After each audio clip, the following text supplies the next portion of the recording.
Hi and welcome to episode 166 of Bin weg Bouldern.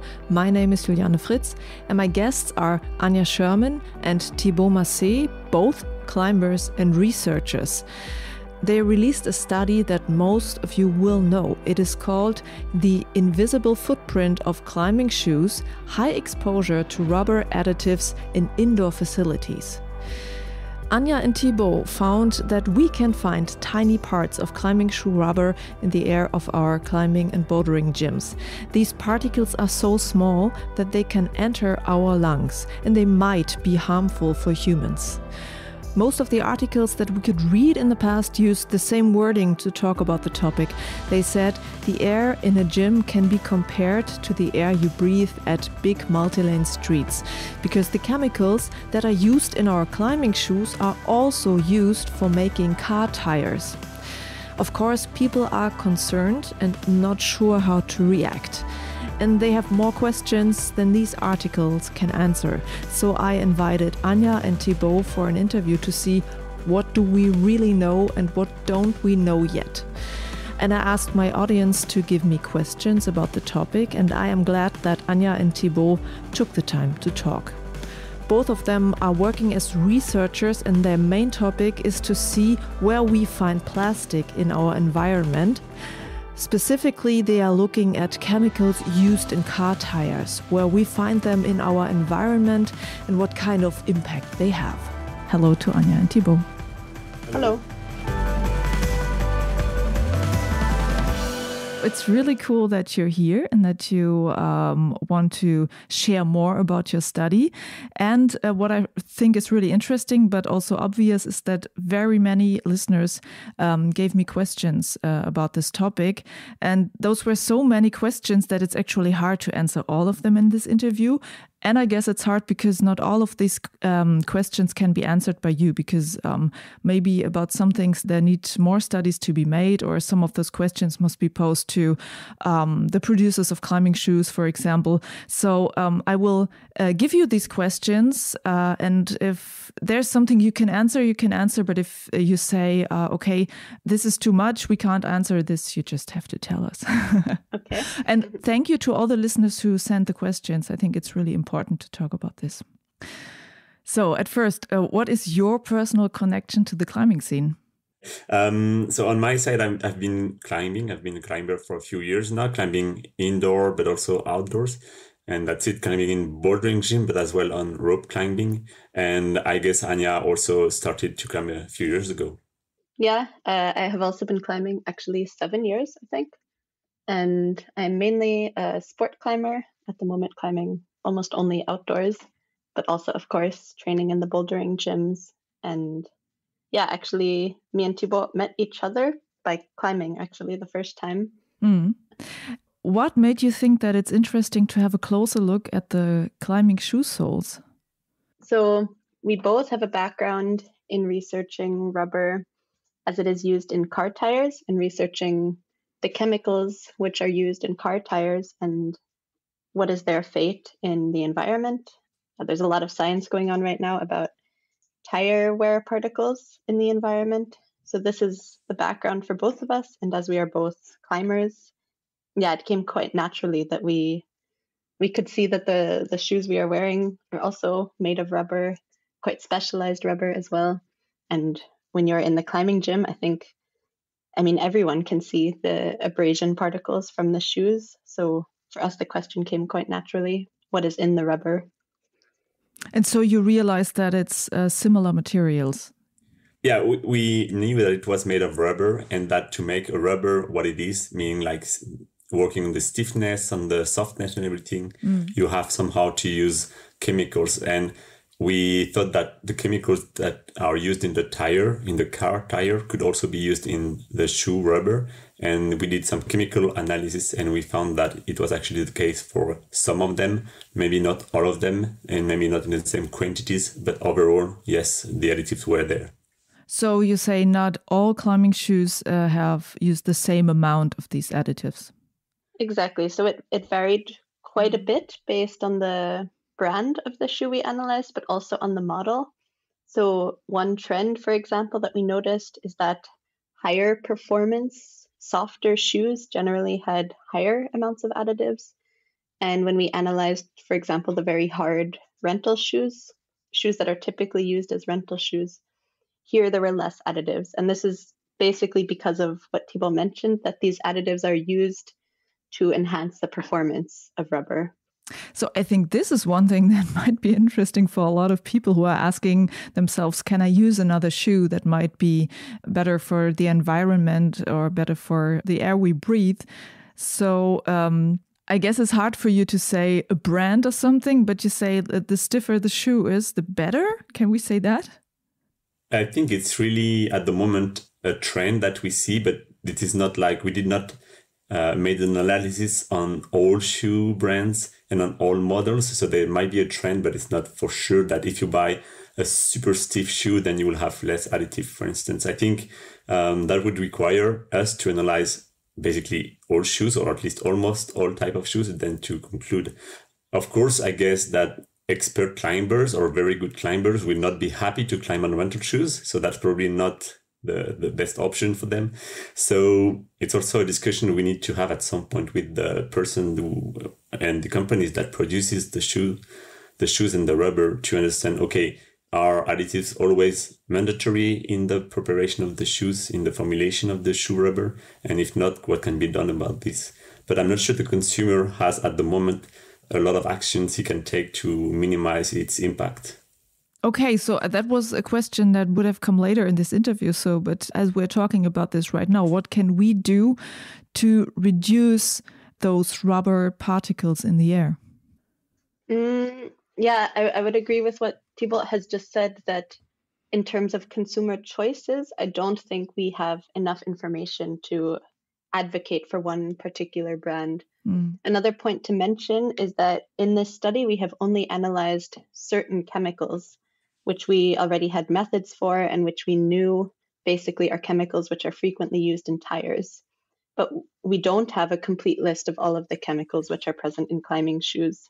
So it could be, that some of the shoes we have analyzed have lower concentrations of the chemicals we looked for, but higher concentrations of other chemicals.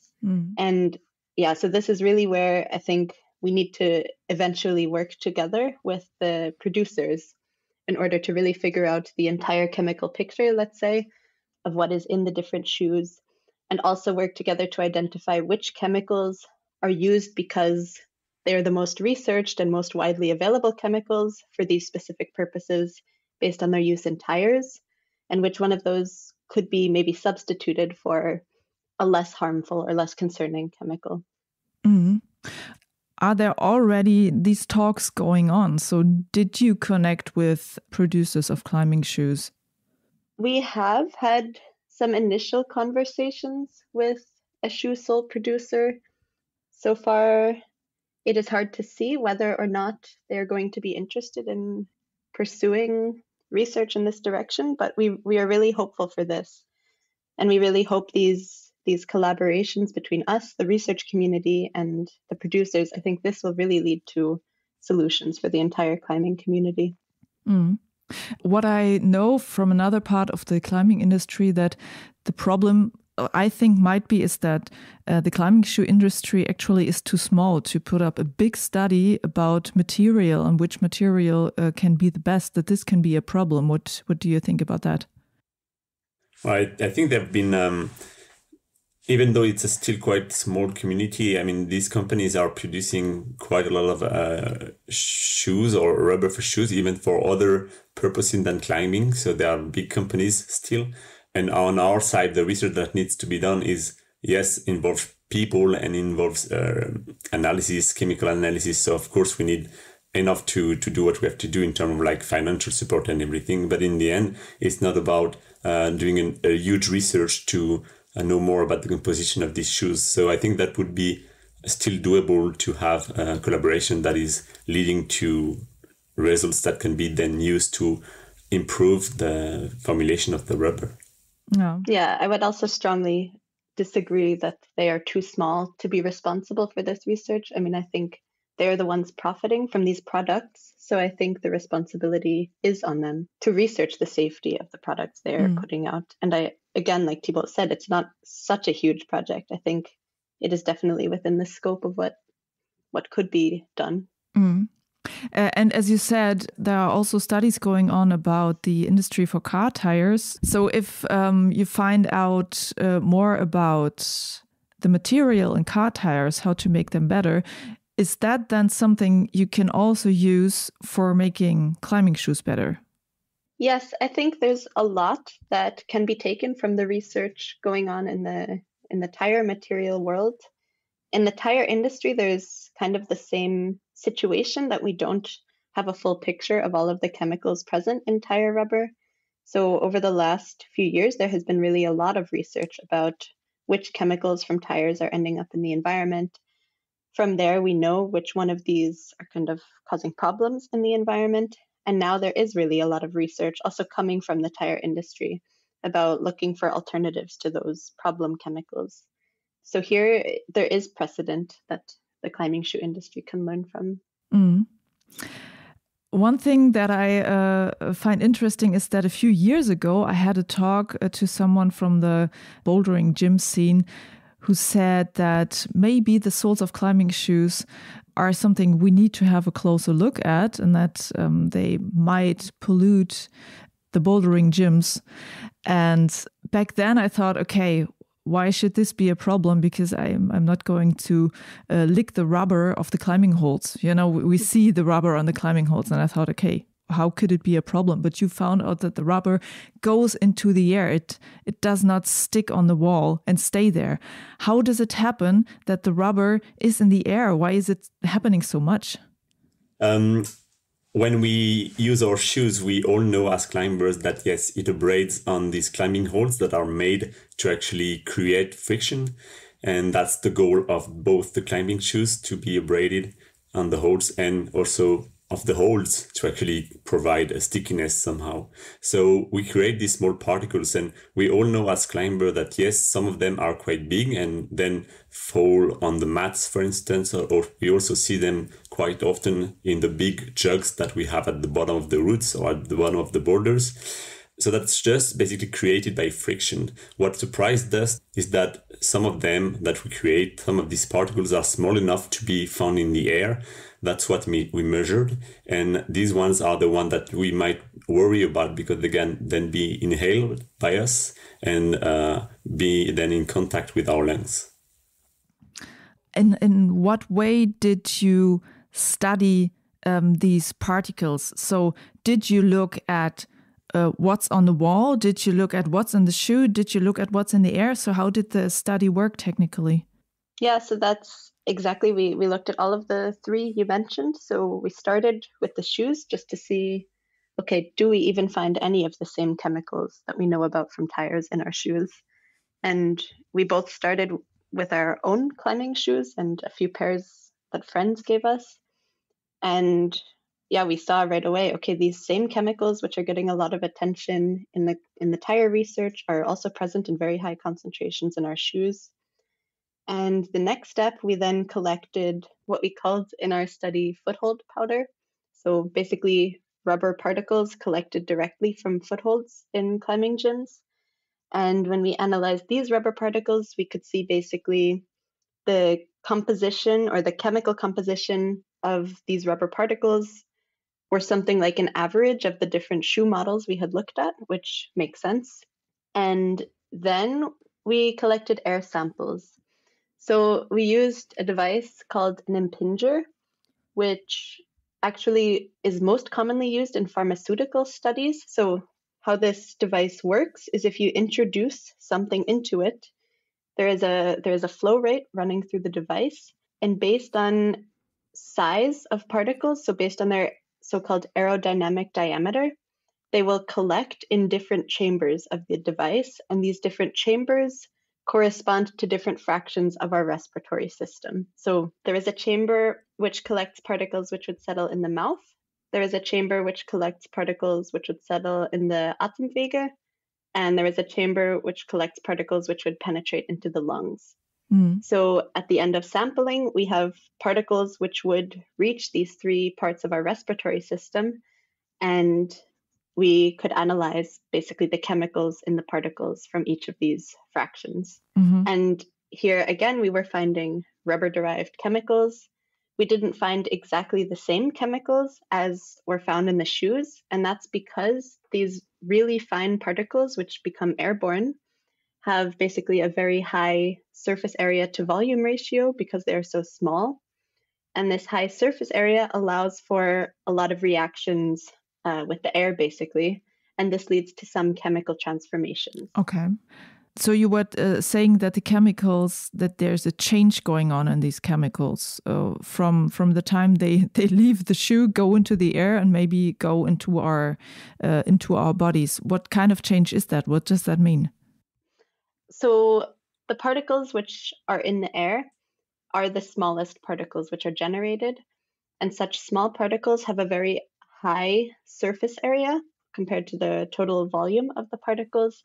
And this means that there is a lot of space, basically, for chemicals on the surface of the particle to interact with chemicals in the air, such as, for example, ozone. And these reactions, they're basically chemical reactions which cause shifts in the chemicals we find. So, for example, a lot of these shifts involve incorporation of oxygen atoms into the chemical structure of the additives. And this is something we were actually able to confirm experimentally, that basically when you take foothold powder or abraded climbing shoe rubber and expose it to reactive atmospheric species, that you get these chemical shifts that we observed. So by doing these experiments, we were able to link the chemicals we find in the air to the chemicals which we find in climbing shoes. And in some cases, these chemical shifts actually create more toxic transformation products. So the chemicals we find in the air, in some cases, actually are known to be more toxic than the chemicals which were originally incorporated into the shoes. And do we have other studies from other fields of research where we know for sure what could happen to our body if we breathe these chemicals? Yeah. We know some chemicals that are actually these transformation products that Anya was talking about. Some of them are being studied actually, because one of them is called 6-ppd quinone. It's a transformation product of 6-ppd, which is used in the tire in quite large amounts. And this compound, so this 6-ppd quinone, is toxic for aquatic species, and more specifically for fish, and for some type of fish only. So these chemicals that are being proved toxic for aquatic organisms are then studied in quite details now for humans toxicity. But we are only at the beginning now of this study. So the effects on humans are not really known, but there are studies going on, and quite a lot of them. So probably we will know a bit more about these chemicals. However, the other chemicals that we find in our shoes or in the air that we breathe in these climbing gyms are not really studied so much as the one I'm just talking about. So maybe our research will also aims to trigger a bit more research on toxicity aspects of this chemical we don't know much about. Yeah, okay. So at this point, we must say you can't tell us more unless there are more studies out there. I want to go back to the climbing gyms you worked at and where you took those samples. Can you tell us more about the gyms? I know these were gyms in Vienna, France, Spain, and Switzerland. And my question, also the question of the listeners, is what kind of climbing gyms are these gyms? So are they very big and crowded? Because we know big crowded gyms, there's more pollution in the air.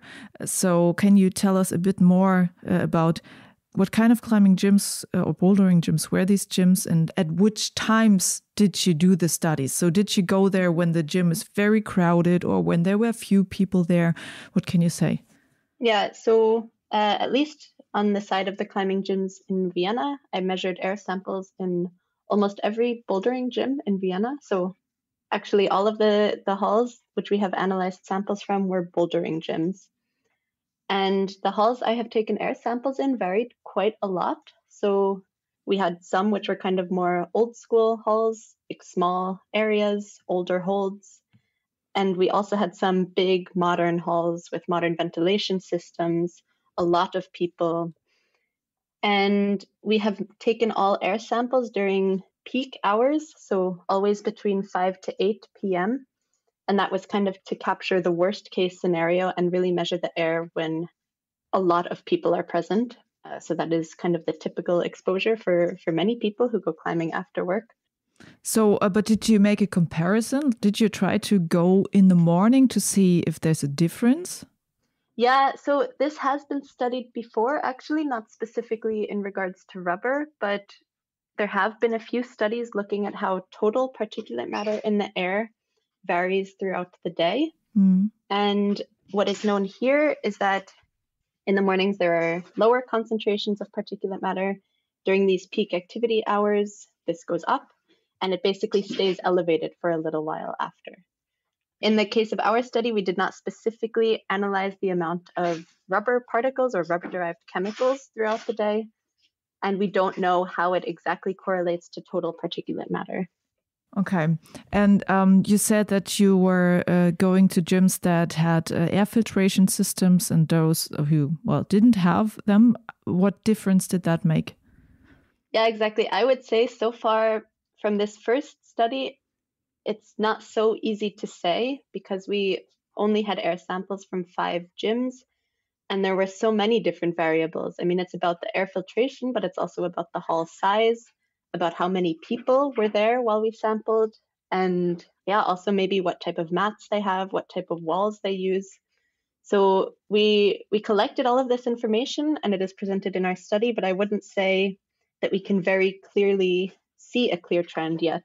And this is something we're looking at in follow-up work, actually. So we have been working on kind of a citizen science study where, because we got a lot of contacts from climbing halls, and so we have been sending them sampling kits, basically, where they took samples for us and filled out a survey about their hall, so about what type of ventilation they have, how big is the hall, how many visitors they have, what type of mats they are using.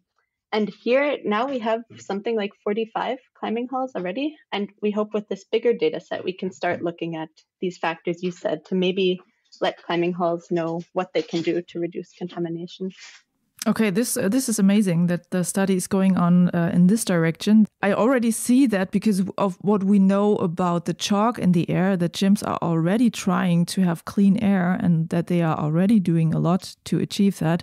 And it's really interesting to see what you will find out now, how the different cleaning systems work. I think one other thing to keep in mind is that having a really good ventilation system, I mean, I think this must help to some extent, but what is also important to keep in mind, it's really about the time of day you measure. So any hall which takes samples in the morning will find lower concentrations of particulate matter than later in the day when the hall is full and these particles are being generated and airborne. And I think what's another important factor, which is tricky to measure, is that a lot of times the ventilation systems are located above the walls, which might not directly eliminate all particles kind of at the level of the walls. So if these foothold powder particles are being generated on footholds at the bottom of the wall, and the people are either on the wall or 1 or 2 meters back from the wall, and the ventilation system is 8 meters above, could be that the local particulate matter concentrations really at the height of the climbers might be more elevated compared to what is actually removed by the filters. So this is another element that makes everything a bit more complicated. One person also asked that he said he's more a climber than a boulderer, and he wanted to know if there's less pollution in the air the higher he gets on the wall. We don't know yet, I would say. One can guess, but I'm not sure. And another question from a listener was that what kind of failures or inaccuracies could there be in your study, and how did you try to work around those things to have better conclusions? Yeah, I think our study was to kind of a proof of concept in a way that we wanted to measure what was in the shoe soles and then what was in this foothold powder. Also, we collected dust and also this air in the gyms. But the air was collected at one point away from the wall at a certain height. So I think, as Anya said, there is a lot to do if we want to really assess the impact of all the variables that we just talked about. How many people are there at what time of the day? What is the ventilation? What is the air volume in the gym? What is the ventilation system? What is its rate? And if you want to assess all of these parameters for a given gym, or even for many gyms that you require a lot of studies to then pinpoint which impact each variable has, and then on what you can really work as a gym owner, as a consumer or as a customer, and then also how can gym actually work on that to make the air better, to make the exposure to this chemical as little as possible. So I think our study, the main, let's say, limitations are that we measured only 5 holes and at a certain time of the day, and with not many information, or actually we could not tune the parameters that can impact this air concentration. So that's the limitation, I guess, which is maybe the most striking one. Okay, yeah. So what we have done basically to really be sure that the chemicals we were measuring in the air come from climbing shoes and not from some other source, we have analyzed other types of samples. So we extracted and analyzed material from the climbing holds themselves and also from the mats used in these different halls. And we also took air samples basically in offices of one of the climbing halls. So really directly in the same building, but where there is no climbing going on. And here we found basically nothing. So this is kind of what we did to ensure that the chemicals we were finding in the air really were coming from climbing shoes. And another listener also asked if your study can be compared to others with similar problems. And the example that she said was go-kart tracks. So there are also tires involved. Do we know something about that, if they are having the same problem, or if there are studies? About these go-kart tracks, I think it's funny because we had actually the idea of saying, okay, maybe that's also another indoor. I think some of them actually are indoor. There might be actually a lot of particles produced in this environment, but I think it has not been studied yet, at least for the rubber additives. There might be some studies about like particulate matter in such environments. I am even not sure about this, but at least for rubber compounds and the one we look at in our study, there is very little other indoor environment to compare with. What we could compare our data with were data from the outdoor environment and from big cities or highways and so on, but very little about indoor environments. Okay, yeah. One indoor environment that there was a little bit of data for is indoor turf fields, because this turf material is mostly made from recycled tires, actually. What is turf? I'm not sure. Turf, like indoor football fields. Okay. So where they have this crumb rubber, basically, with artificial grass. So there have been some studies measuring rubber concentrations in the air in these indoor turf facilities.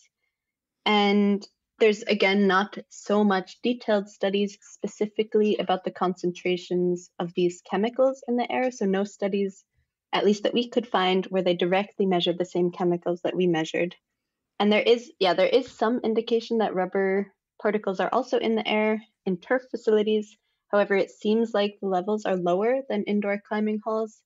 And that might be because the particles in this crumb rubber are larger, and there's maybe not the same abrasion generating these ultrafine particles. But this, we don't really know. Yeah.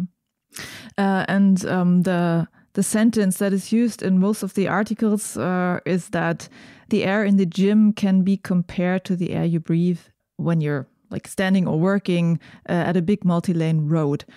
And some people asked me, what does that actually mean? So if I live in a city with many roads, with many cars, am I exposed to this rubber in the same way as if I went to the gym once or twice a week for 3 hours? So does it actually help to change my behavior at the gym? if I live in a city and I have all this rubber in the air all the time, so what does it actually mean? Yeah, I think that it's very important. What the first thing you said about a lot of media actually talked about our study as there is as much pollution in your climbing gym than near a highway. Okay, I think it's very important for us at least to say that the pollution we talk about is not the global pollution, including many other pollutants that we find in the air. It just compares levels of rubber additives and of only 15 of them. So that's what we are doing in our study. So when we say it compares with big multi-lanes or highly trafficked areas in cities, we only talked about the rubber additives that we compare. It's not about all pollutants. So I think that's very important to say that every pollutant that are produced by cars from the exhaust are not included in our study, so that we cannot really compare. I think that's very important to stress this. And then Anya, maybe you want to say something. What I would also add is the measurements, which we were able to compare our measurements to, were really taken directly at a roadside during a major traffic event. And I think for most of us, which live in cities, okay, maybe on the bike ride to work, we are kind of going along roads. But I mean, at least for me, that's just 25 minutes a day. And I think most of us aren't spending hours on these roadside environments. Of course, for people who work in these environments, this is a big problem from tires. But again, like Thibault said, this is not the ambient level of pollution that you get when you walk to the grocery store, I think. So when you drive to work for half an hour every day, you are exposed to these chemicals. But when you go to the gym for 3 hours, you are exposed to this chemical for 3 hours. We are exposed in our daily life by just living in a city and going climbing. Now we know about this. Then of course, it really depends on what are the levels on your journey to work and so on. It can be very variable. I mean, the study we found that relates concentration in outdoor air relate very variable concentration. Could be super high in some cities. It also depends on the weather. It depends on many things. It depends on how far you are from the road. So what we tried to do in our study was just to estimate somehow to how much chemical we are exposed when we climb a certain amount of time per week for, let's say, 3 hours in the gym, and how employees that works there 8 hours a day for 5 days a week are exposed, and what are the levels they are exposed to. When we compare these levels, it's estimations only, but when we compare these levels to people living in cities, so that are exposed 24/7 there because they just live there, we see that we are exposed somehow to quite high concentration. So it's just adding up on the exposure we have in our daily life to go to these gyms. So what could be the conclusion for people who work in gyms? So the check-in area, most of the time it's at the beginning of the gym. And in some gyms, you are already standing in the hall where the climbing is happening and where there is pollution in the air. And in some gyms, this area at the beginning is separated to the climbing walls. So the people who work there might not breathe as much of this polluted air. So would it be good to say climbing gyms should be built in such a way that the people who work there don't breathe this air all the time? Would it be better to do that? Yes, I think this is definitely something that climbing gyms can do to protect their employees. Again, unfortunately, this is something we didn't have the resources to investigate in detail. So, in the case that there's kind of a glass wall or something where it's partly separated but not fully, we don't know the impact of this on reducing the concentrations in this check-in area. But I think what's important to mention is that the exposures we estimated for employees in our study, this is a worst case scenario, and that's assuming that the check-in area or the area where the employees are working their entire shift is basically in the climbing hall. Yeah. And in cases where this is separated, I expect that the exposure is much lower. Another aspect which we really are interested to investigate, but again, didn't have the resources, would be exposure, for example, for cleaning personnel who are really vacuuming these particles off of the mats, or for route setters who spend the entire day basically taking down very dirty holds and where there's probably a lot of resuspension of these particles. So in these cases, individual exposures might be quite high. No. Some people asked if it would be a good idea to wear a mask in a gym. And for those people who work at the walls for root setters, would that be a good idea? We didn't do any measurements to confirm whether this makes a difference, but I really expect it would. So I think wearing a mask while vacuuming or while root setting, I would really recommend that to employees, even if we don't yet have the data to confirm that it reduces the exposure. And I think for climbers as well, I mean, exactly, it just reduces the amount of particles that you are breathing in. So wearing a mask will definitely reduce your exposure. Do you think that it would be good for gyms to install a kind of technique that measures the air and the pollution in the air, so that if you go to a gym, you can see, okay, the air is quite clean today or this morning, or it's not, and that you can start deciding when to go or where to go? I think there is actually some gyms that have some recording of their air quality. I'm not sure on what parameter this is based, but I think it's important to stress that what the chemical we measure, we cannot measure on live the concentration of the additive we're talking about. That requires to do some sampling and then to go in the lab that has developed a method to analyze these chemicals. So that's offline measurements, let's say. If you want to have a live measurement of this chemical, I think that's not possible at the moment, at least. So what gyms can do is to track the total amount of particles in their gyms. I think that's something they can probably do, or at least some of them are trying to do. I'm not sure what is measured actually in the gyms right now. If we can prove at some point that the total concentration of particles in the air, which is composed mainly of chalk particles, I guess, is correlated with the rubber additives, then we could say, okay, maybe then when there is less pollution in the air in these gyms, less particulate matter in the air, then there is probably also less rubber particles and less rubber additives, and then I can go, or I would try to go when it's lower quantities. But that's also need to be demonstrated by a study, I think. Okay. You already said that you are going on doing the study with more gyms. So this is already a reaction on your study. Are there more reactions, people coming to you asking for more information? Is there anything that could be interesting for us to know? Yeah, so over the last weeks, I would say we have been contacted by quite a lot of people. So at least in my case, many climbing hall owners asking for recommendations of what they could do.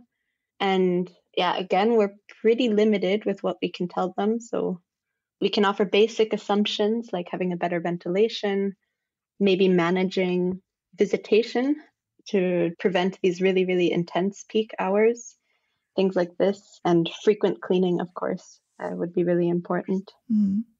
And are there already studies about the materials in tires and in shoes? Do we already know what could be a new material with less toxins? So the basic material is rubber, and I guess this will not be changed.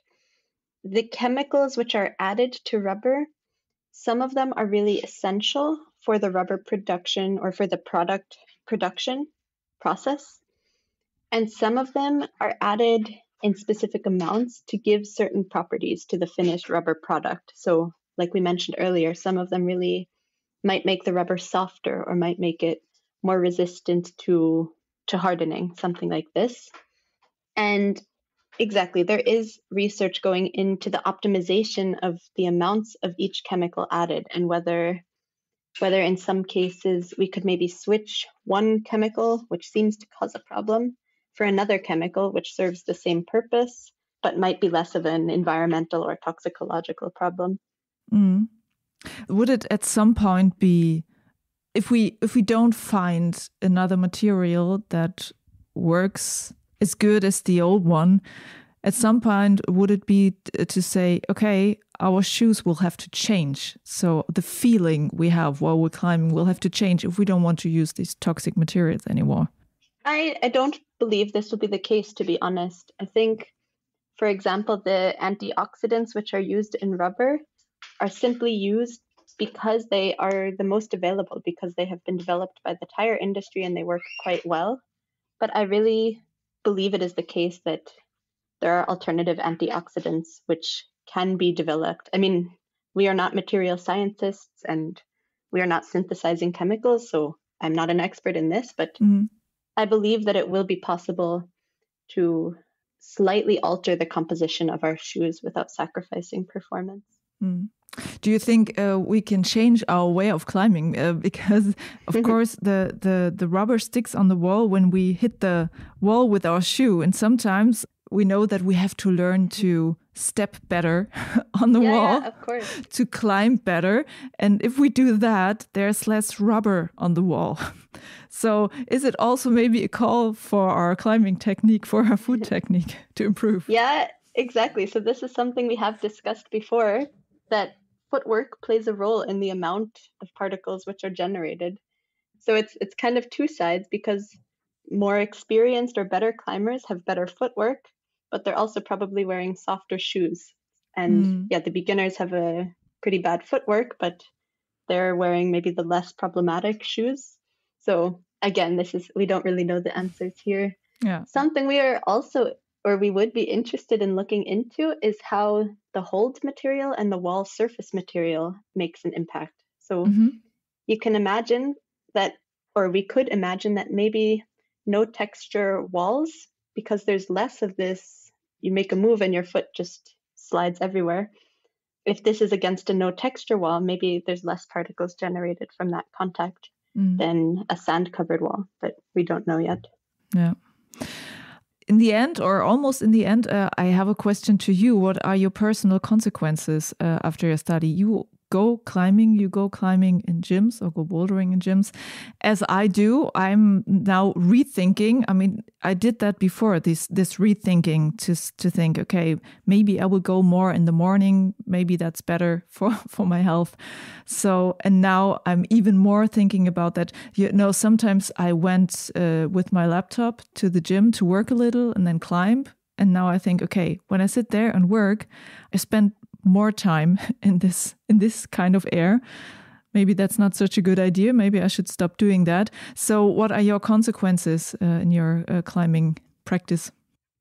Yeah, at least on my side, and Anya, maybe you tell us something different, but at least on my side, of course, I think we all are aware when we enter a crowded gym, of this kind of cloudy layer of dust, or at least of chalk, and we don't want to be exposed to such concentration. So I think, on my personal opinion, I would try to avoid the most crowded peak time, even though, as everyone around here, I guess, we all have a job where we cannot always go climbing at 10 a.m.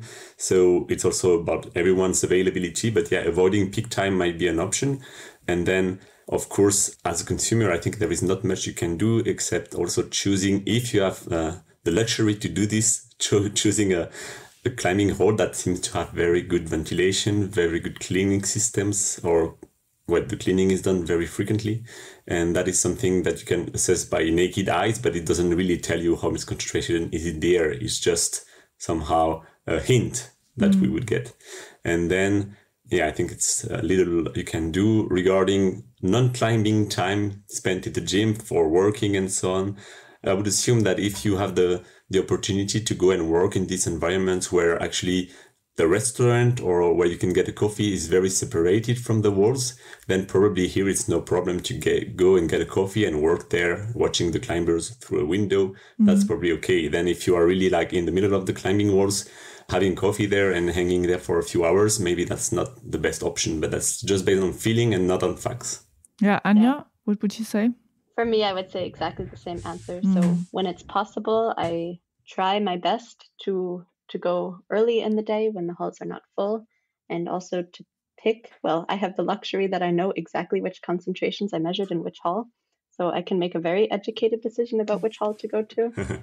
But of course, that's not the case for anyone else. And also logistics is the biggest factor about when and where I go climbing. So again, I think we don't know so much about the impacts of these chemicals on our bodies yet. So I don't think there's yet the need to basically panic that you're giving yourself cancer or something if you go to one of these halls and are exposed to these chemicals. So I haven't stopped bouldering indoors, and I won't stop bouldering indoors.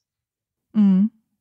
Yeah, but it's interesting that you say that you are in a situation where you know which gym to choose, which might be the cleanest. That's really cool. I think it would be good for everyone to have these insights and to be able to choose. Yeah, what I can say is I was not at all surprised by the results of my measurements. So, like Thibault said, when you go in a gym, you have a feeling for how clean it is and how clean is the air. And I would say this feeling, at least in the halls where I actually have taken air samples, this always correlated with what we detected in the air. One last question. What is happening on the political side? I mean, you said that there are studies going on about the chemicals in car tires, and that these studies might find out more about how toxic they can be. So are these studies maybe leading to more political regulations in the EU or worldwide that maybe they can't even be used anymore in gyms or in cars or anywhere? Yeah, so I think that's a really important point to discuss. And this is something that I hope will come as a consequence of our study, is that, like we said, there have been a lot of discoveries of the environmental consequences of chemicals originating from tire wear particles. And this is leading to regulations about which chemicals can be used in tires. However, the process of writing regulations and allowing companies to research alternatives and make sure these alternatives are not toxic, this whole process takes quite long. And so far, at least in some cases, it seems like the regulations might only focus on tires. And I hope that this study will also push that other products, other rubber products, are also included, because in the end, climbing shoes represent a tiny share of the rubber market. But I think what our study showed is that for a portion of the population who goes regularly to these climbing gyms, it's a very relevant share of the rubber market in terms of total human exposure to these chemicals. Okay. Yeah. Anya, Thibault, is there anything that's interesting to know that I didn't ask you to answer? I think something cool to mention is that I know some climbing halls and some climbing hall associations have been thinking about or have been issuing statements about the problem and what can be done, and also calling on the climbing industry in general to focus on this topic and do the research to make sure climbing shoes are safe. And so if people are looking for something they can do, maybe talking to the climbing hall owners about issuing such a statement or something like this might be something that a common person going to a climbing gym can do to have an impact. Yeah, okay. Yeah, I also want to say maybe that's something you can add if you want or not. But basically, I think since the study was published, we've been then in contact with a lot of climbing hall owners that are surprised by this study and that also want to somehow make sure that they are not exposing their employees or their customers to something toxic. So most of them are actually being very proactive. They want to know what to do, even though we not always have the answer or what to do, because more studies that need to be done to really assess what you can do. But they were really willing to do something about this. So I think that's a good reaction. Of course, they also want to ask the rubber producers to do something about their products, because that they can not do anything about it. So I think it's really would be really a win-win situation where we would have us, I mean the research communities working on this together with the climbing hall owners that want to do their best, and also with the climbing shoe rubber industry, let's say, that would also try to understand what they can do about the products. And if everything comes together, I think they're really a way to improve basically the health in this climbing gym and the air pollution in the climbing gyms. So I think we're going in the right direction. Okay. So Thibault and Anya, thank you very much for taking the time for answering a lot of these questions. And I'm really interested in finding out what's happening with the new studies that you're doing now. So maybe we can talk about that later. I don't know how much time it will take, months, years. Yeah, I mean, this is a problem basically, is that we don't have any funding to do this research. So luckily we were both in the situation that our bosses or so allowed us to do this research kind of in our free time on the side of our normal responsibilities. Uh-huh. So we have mentioned just in this interview, I think, a lot of follow-up questions that we would like to research and would actually be able to research, but we are both really limited in terms of time that we can dedicate to these studies and also funding. So at the moment, we really don't have any funding to do this follow-up research, which means it's going on, again, on the side and very slowly. Yeah. So are you trying to find out if there can be a funding? I mean, it's interesting for the whole industry. I mean, the industry could be a part of the funding. Yeah, exactly. I mean, I think this would be really the best case scenario where we would have the opportunity to work together with the climbing industry, so including the shoe sole manufacturers, the climbing halls, and maybe even climbing associations. Because like you said, it's in all of our best interest to see what can be done and what can be improved. Yeah. Okay, this would be great. So actually, we are all interested in improving the situation. Yeah. Anya and Thibault, thank you that you started this study, started talking about it. And I hope that you will find the time and maybe also the funding to go on doing this. Thank you so much. Thanks a lot. That was my interview with Anya Sherman and Thibault Masset. I must say that I am happy that they started researching this topic, and I really hope that this will lead to action so that we can do our favorite sport in a good environment. Thank you for listening. If you like, you can support this podcast on the platform Steady. There you can become a BINVEG Bouldern member and give me financial support. Thank you to everyone who's doing this. And also all members get extra audio content. So check out my profile on Steady and see if you can help funding this podcast. Thanks a lot. Juliane mein Name und ich bin weg Bouldern.